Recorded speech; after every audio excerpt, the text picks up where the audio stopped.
आंबेवाडी नाका येथे हक्काच्या मागणीसाठी मुंबई गोवा महामार्गावर आंबेवाडी वरसगाव पंचक्रोशीतील ग्रामस्थांचं साखळी उपोषण।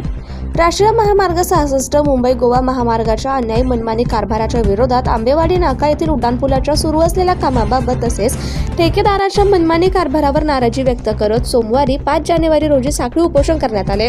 तर सदरच्या मागण्यात आंबेवाडी वरसगाव कोलाड येथील व्हीयूपी उड्डाणपुलाच्या दोन्ही बाजूला 200 मीटर अंतरावर अंडरपास बोगदे देण्यात आले।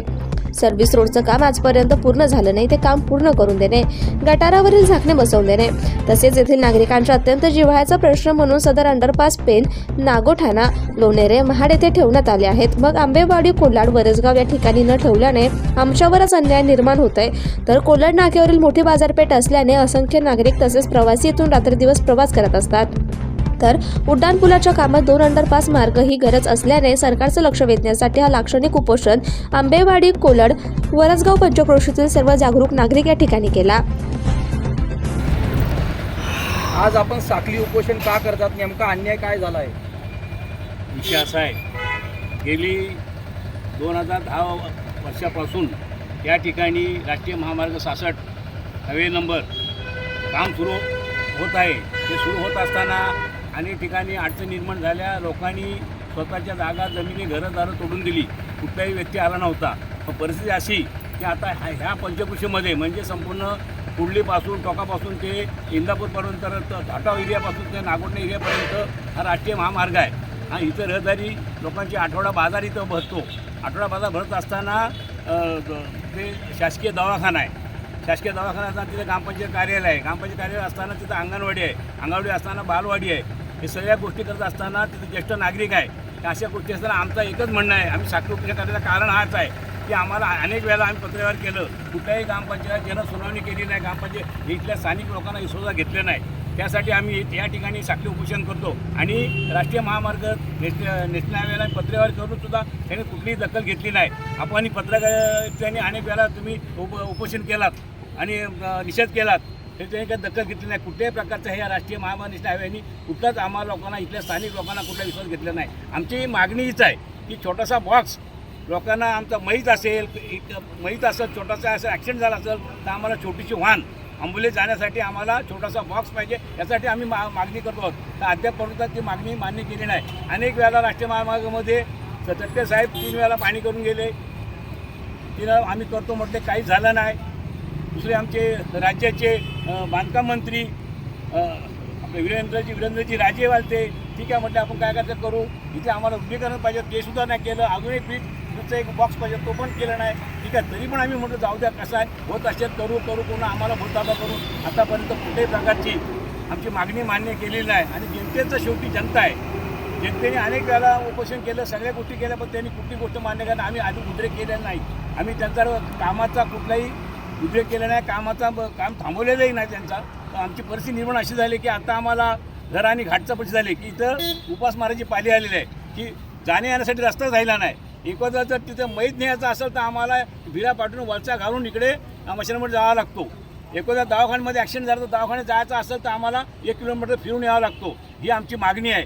आत्तापर्यंत आम्ही प्रत्येकाला माननीय कलेक्टर साहेबांना पत्रव्यवहार केलं, माननीय SP साहेबांना एक पत्रव्यवहार केलं, नॅशनल हायवेच्या अधिकाऱ्यांना पत्रव्यवहार केलं, मंत्र्यांना पत्र केलं, आमदारांना केलं, खासदारांना केलं, अद्याप कोणी दखल घेतलेली नाही। ही वस्तू त्या नाकारता येत नाही। आणि परिस्थिती अशी की आम्हाला का साखळी उपोषण करावं लागलं, ह्या परिस्थिती असून आम्हाला न्याय मिळाला पाहिजे।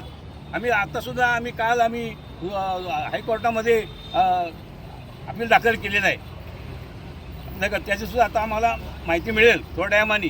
म्हणून आम्ही या ठिकाणी साखळी उपोषण करण्यासाठी आम्ही या ठिकाणी बसलेला सर्व आमचे इथले सगळे कार्यकर्ते, विभागाचे कार्यकर्ते सर्व, आम्ही कुठलाही पक्षभेद आणत नाही, पण सगळ्यांनी ज्याने आम्हाला सहकार्य केलं, रिक्षावाले असतील, टेम्पोवाले असतील, फोकासवाले व्यापारी असतील, या सगळ्यांनी आम्हाला सहकार्य करण्याची भावना निर्माण केलेली आहे। आणि त्यासाठी आम्ही इथे उपोषणाला बसलेलो आहोत। आणि आमची मागणी एवढंच असते, आम्हाला कुठला उद्रेक करायचा नाही, आम्हाला कुठे काम थांबवायचं नाही, पण आमचं एवढंच म्हणणं आहे की आम्हाला छोटासा बॉक्स त्यावेळी दिला तर आमचा विषय संपून जाईल।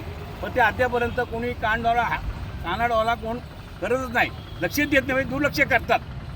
असं आमचं हेतू आहे पूर्ण। तर आमची एवढीच विनंती आहे, एवढा पंचक्रोशी भागातल्या लोकांचं म्हणणं आहे की काहीतरी आपल्याला थोडासा बॉक्स दिला तर दवाखान्यात जाण्यासाठी दवाखान्यात जाण्यासाठी उपचार करण्यासाठी आम्हाला जर तो बॉक्स मिळाला तर एक छोटीशी गाडी गेली, रिक्षा म्हणा किंवा ॲम्ब्युलन्स म्हणा, यासाठी आम्ही या ठिकाणी साखळी उपोषण करायला बसलेले आहोत.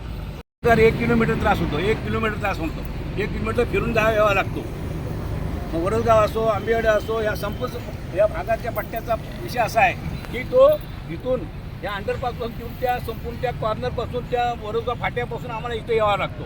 त्यासाठी आम्हाला दवाखान्यासमोर छोटंसं बोगदा म्हणा हे आमची मागणी आहे. जास्त सर्व्हिस रोड अपूर्ण असल्यामुळे अपघात होत आहेत. हां सर, जरूर 100% सर्व्हिस रोड पूर्ण झालेलं नाही. छातून मातूर सर्व्हिस रोड केल्यानं गाड्या चालू केलेल्या आहेत दोन्ही साईडला आणि उड्डाणपुलाचं काम सुरू केलेलं आहे. तेही आम्ही पत्रावर केलं, ग्रामपंचायत पत्र केलं, ग्रामपंचायत ठरावही दिले आपण त्यांना, पण कुठल्याही अद्याप त्यांनी कुठल्याही गोष्टीचा त्यांनी वापर केलेला नाही, काहीच केलं नाही अद्यापर्यंत. फक्त उडवडीची उत्तरं दिली, आम्ही करू, हे करू, ते करू, पण काही केलं नाही. गटारांवर झाकण नसते, झाकण नाही, गटावर झाकणही नाही आहे. ते वेळेनंतर झाकणं टाकलीत काही ठिकाणी, ती एवढी हेवी टाकलीत तर तिथे ट्रेन आल्याशिवाय ती ढाकणं ग्रामपंचायत कर्मचारी सुद्धा उचलू शकत नाही, अशी अवस्था आहे. म्हणजे निष्काळजीपणाचं काम त्यांनी केलेलं आहे, वस्तू ते नाकारता येत नाही. आजपर्यंत कोणतेही अधिकारी किंवा लोकप्रतिनिधीशी तुमची चर्चा झालेली आहे चर्चा, दुर्लक्ष केलं आहे सगळ्यांनी. माझं स्वतःचं मत आहे प्रांजळ सर्वांचं, सर्व पक्षांचं मत आहे की पंजाबने दुर्लक्ष केलं आहे. कोणी इथं वाली नाही, कोणी लक्ष दिलं गेलं नाही. या प्रश्नाबाबत आधी प्रशासन किंवा NHAI कडे तक्रार केली हो, होती? तक्रार केली आम्ही, लेखी तक्रार केली आहे. ग्रामपंचायत लेखी तक्रार केलेली आहे. इथल्या 25 लोकांनी सुद्धा आपण पत्रावर केलेलं आहे आणि कुठलीही जनसुनावणी झालेली नाही आणि कोणालाही इथल्या लोकांना विश्वासात घेतलेलं नाही. माननीय रोजगार हमी योजनेचे अध्यक्ष रोजगार हमी योजनेचे मंत्री महोदय इथं आलेले पाणी करायला, ठीक आहे, ते आम्ही प्रयत्न करतो. त्यांनी पण सुद्धा प्रयत्न केलं. त्यांनी माननीय गडकरी साहेबांशी निवेदन दिलं, आम्ही पत्रकारात निवेदन दिलं, ते सुद्धा म्हटलं आम्ही पत्रव्यवहार करतो, पाठवतो. अशा बेस्ट परिस्थिती असं आहे. तटकरे साहेब गेले, परवा मिटिंग पण झाली ग्रामपंचायतीमध्ये, सांगितलं ते होणार नाही असं या भाषेत त्यांनी सांगितलं. साहेबांनी कशाला सांगितलं ते मला कल्पना नाही, पण हे होणं अत्यंत गरजेचं आहे. त्यासाठी आम्ही ह्या ठिकाणी साखळी उपोषणाला बसलेलो आहोत ना. आम्ही हायकोर्टामध्ये पिटिशन दाखल केलेलं आहे. साखळी उपोषणमधून तुम्ही सरकार आणि NHAI ला काय संदेश द्या? आमचं एवढंच म्हणणं आहे की आम्हाला हाऊस नाही साखळी उपोषण करायची. आम्हाला जी आमची मागण्या आहेत त्या मान्य केल्या तर आम्ही साखळी उपोषण आम्ही सोडायला तयार आहोत. हां, आम्ही स्थगित करू. हां, आम्हाला दोन्ही भोग द्यायचा आम्ही काही प्रश्नच येत नाही. साखळी उपोषण करून सुद्धा हां, तुमची मागणी पूर्ण नाही झाली, तुमची पुढची भूमिका काय असेल? पुढची निर्णय ठरव. पुढं काय शास्त्र करतं त्याच्यावर अवलंबून आहे. त्याच्यावर आम्ही ठरवू. जनता ठरवेल काय करायचं नाही करायचं, ठरवेल.